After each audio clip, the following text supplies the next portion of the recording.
Halo guys, kembali lagi di channel Investor Logis.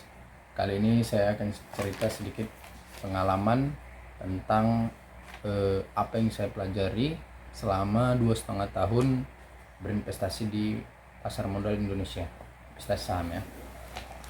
Jadi saya sudah mencatat sedikit kesimpulan di buku saya tentang apa yang bisa saya pelajari dan beberapa kesalahan yang saya buat, dan saya bagikan di sini supaya kawan-kawan tidak harus mengulanginya lagi. Demikian yang saya catat, ada sekitar 9 kesimpulan. Saya akan jelaskan satu-satu. Yang pertama, dalam investasi saham, carilah perusahaan yang besar, terkenal, punya prospek masa depan bagus. Jadi kesimpulan yang saya buat ini, kesimpulan tentang memilih saham ini, saya maksudkan untuk pemula yang masih belajar. Makanya saya katakan di nomor 1, carilah perusahaan besar, terkenal, punya prospek masa depan yang bagus.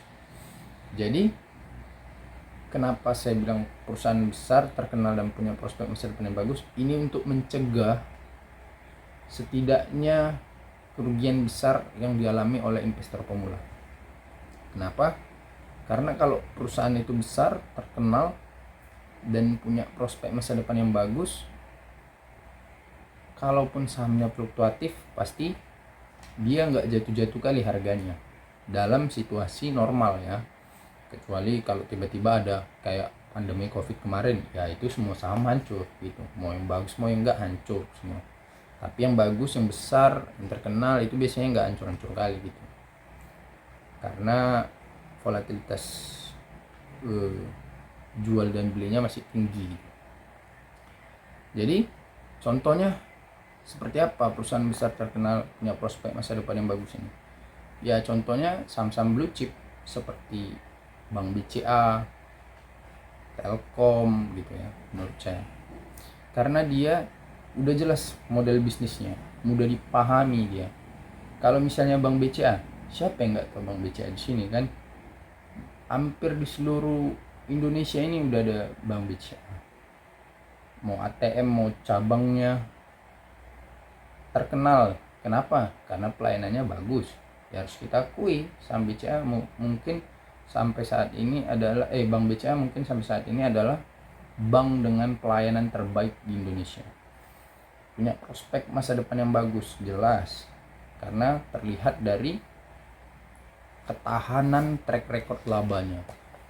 Jadi mereka labanya itu bertumbuh terus gitu. Paling kalau turun ya sedikit, dan pasti ada situasi global atau nasional yang sedang gak bagus, kayak pandemi kemarin, labanya turun tuh tahun 2020 gitu. Jadi hal ini dapat melindungi investor pemula dari kegagalan dan rugi yang besar. Ini menjaga psikologi lebih terutama dari orang yang baru belajar investasi.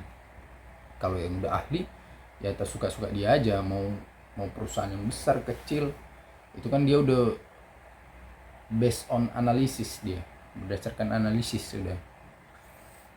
Yang kedua, lihatlah riwayat labanya harus besar. Nah, jadi kalau kita mau investasi di perusahaan yang untung, ya maka perusahaan yang kita investasikan secara logikanya harus untung juga dong, untung besar. Nah, berapa patokan besar ini? Menurut saya secara pribadi, perusahaan yang labanya besar itu harus di atas 1 triliun atau minimal 1 triliun. Karena kalau di bawah 1 triliun menurut saya itu masih gimana ya, bukan berarti saham perusahaan yang labanya di bawah 1 triliun itu nggak bagus atau nggak besar, bukan juga.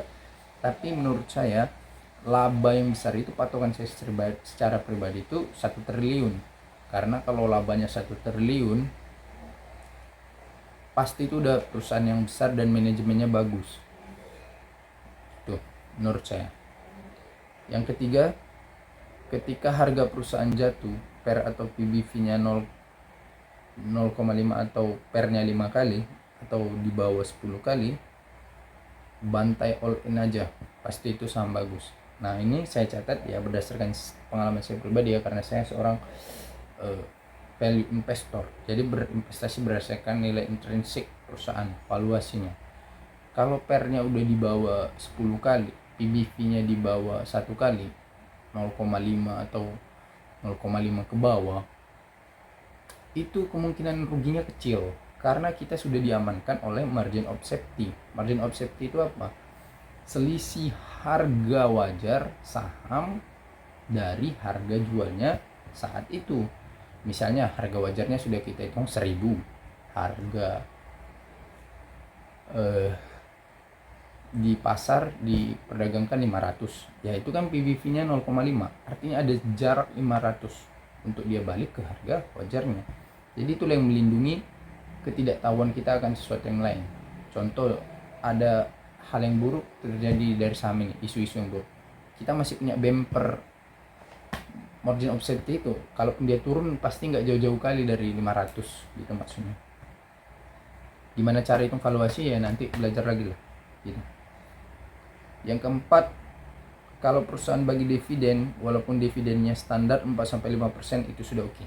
Nah, jadi kalau kita sudah punya perusahaan yang besar dan terkenal, labanya di atas 1 triliun, kita belinya di PER di bawah 10 dan PBV di bawah 1, baru perusahaannya bagi dividen lagi, minimal 4-5% aja. Wah, itu udah pilihan investasi yang sangat bagus menurut saya. Kenapa? Karena kalau sudah masuk saja dalam kriteria seperti itu, yang 4 saja tadi saya sebutkan, saya bisa pastikan pada akhirnya dalam jangka panjang kalian akan untung. Kenapa? Karena itu adalah ciri-ciri pasti menurut saya, pasti untung kalau udah kayak gitu. Karena investor ini kan dia sukanya itu sama perusahaan yang bagi dividen, ya kan? Karena hasil dari laba perusahaan langsung dirasakan oleh investor tiap tahun atau 2 kali dalam setahun.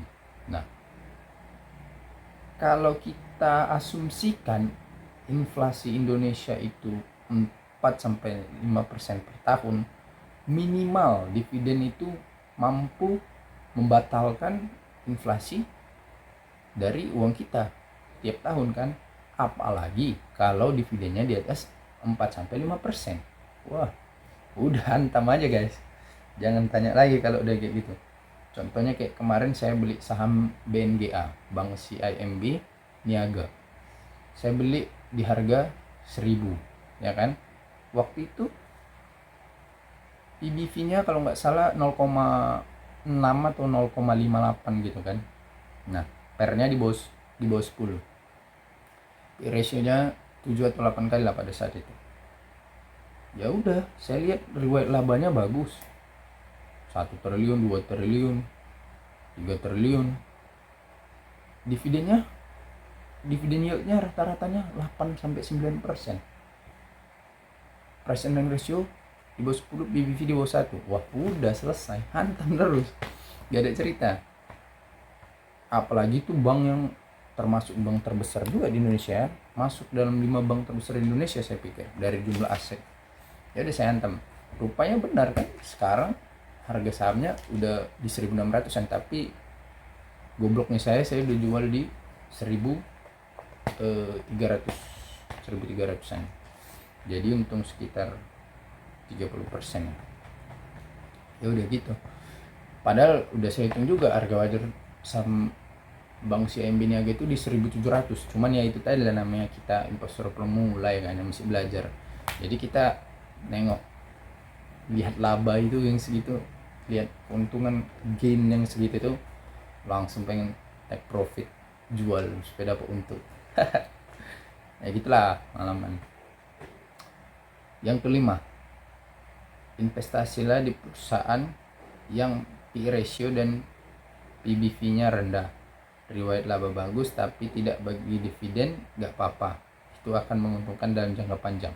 Nah, kalau kita juga kalau kita investasi udah dapat perusahaannya, P ratio dan PBV-nya bagus, valuasinya kan, riwayat labanya bagus, tapi nggak bagi dividen, ya kalau menurut saya nggak masalah. Kenapa?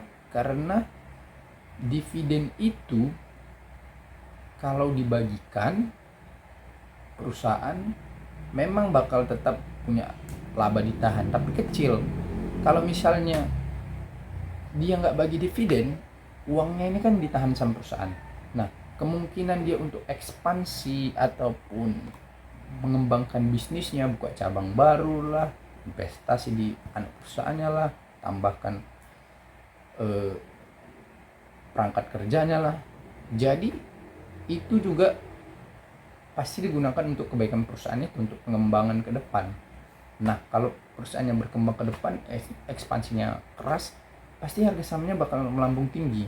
Jadi ya capital gain-nya pasti akan lebih besar gitu. Jadi nggak terlalu masalah juga buat saya kalau misalnya perusahaan itu asalkan valuasinya bagus dan riwayat labanya bagus, tapi nggak bagi dividen untuk sementara waktu, ya nggak apa-apa. Namun secara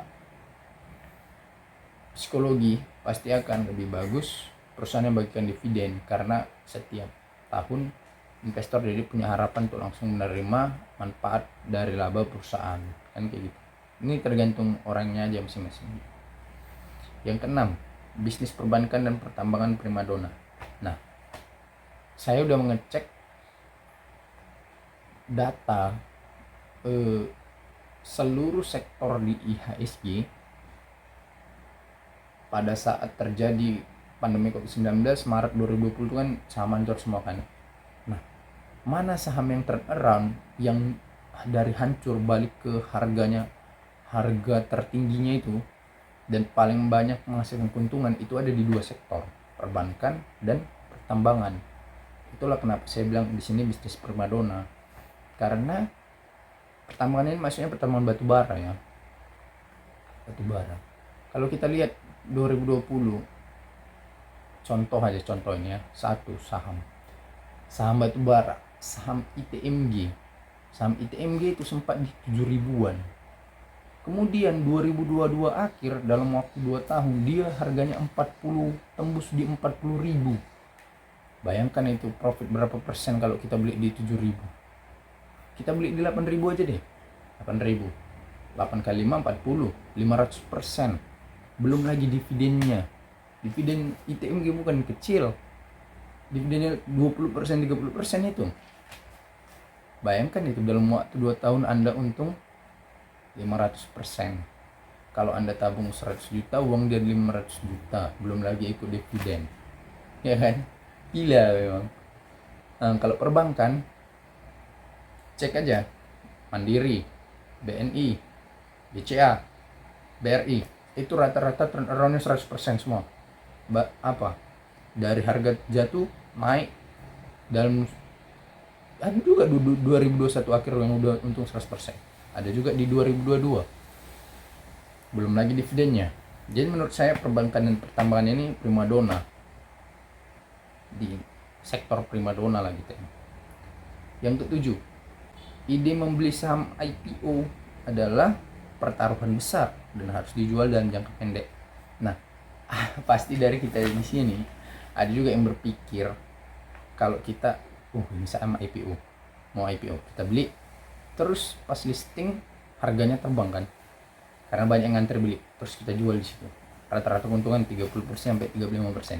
Saya juga pernah buat demikian dan berpikir demikian. Hal sah-sah saja menurut saya, sebagai pengalaman kita belajar, kita mencoba ini mencoba itu, sah saja. Namun menurut saya itu adalah pertaruhan yang besar, karena bisa juga pada saat dia IPO, hari pertama dia listing sahamnya turun bisa juga, atau hari kedua bisa juga. Jadi itu pertaruhan besar. Kalau kita berani ya silakan, kalau nggak berani ya jangan gitu. Margin of safety atau MOS is very important for invest operation. Nah, jadi margin of safety ini apa? Konsep investasi saham yang dikenalkan oleh bapak investasi saham value investing Benjamin Graham, gurunya Warren Buffett. Jadi konsepnya ini mengatakan kita itu harus beli saham itu minimal harga kita beli itu harus 2/3 dari harga wajarnya. Jadi kita membuat selisih antara harga wajar dan harga yang dijual pasar saat ini untuk melindungi kita. Contohnya gini, kita udah misalnya saham CMB Niaga nih kan, BNGA, kita sudah hitung harga wajarnya di 1000 lah misalnya, ya kan. Nah rupanya harga sahamnya saat ini 700 di pasar, itu kan ada selisih 300. Kita anggap itu 2/3 lah, udah tembus ya kan. Ya udah, itu baru kita bisa layak beli saham BNGA itu, kita beli di 700. Nah kalau di bawah 700 lebih bagus, tapi kalau misalnya 800, 900 atau 1000, nah itu kita cukup berat, cuman bisa untung juga ya. Tapi konsep value investing itu intinya membeli saham di bawah harga wajarnya gitu intinya.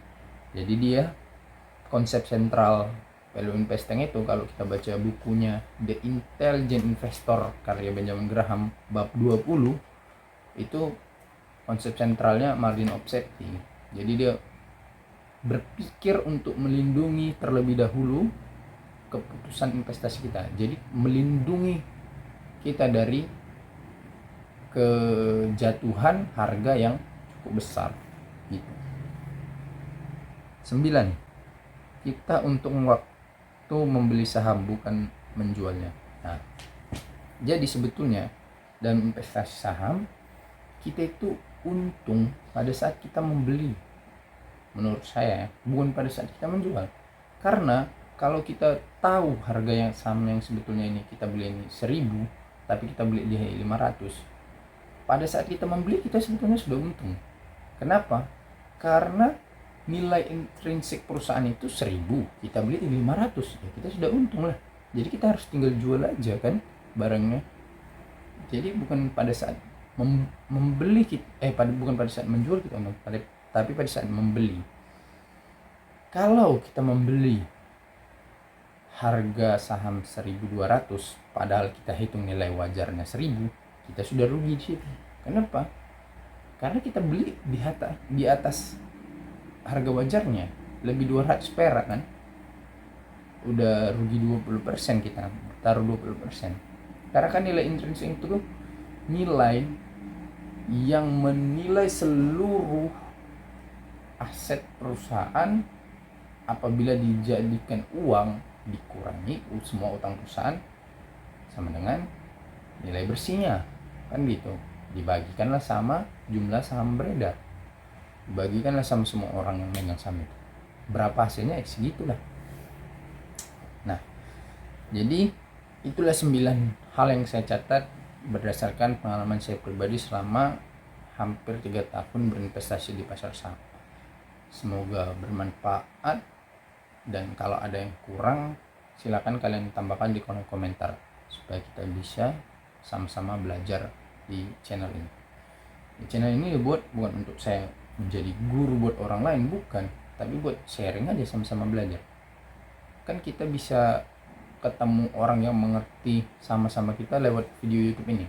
Kalau misalnya kalian nonton video YouTube saya, artinya minimal kalian mencari apa yang ingin saya bicarakan kan gitu. Artinya kita sama-sama mempelajari hal tersebut kan gitu.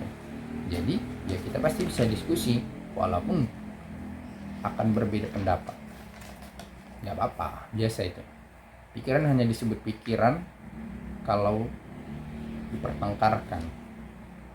Kalau tidak, itu namanya kita sedang berdoa. By Rocky Gerung. Thank you guys.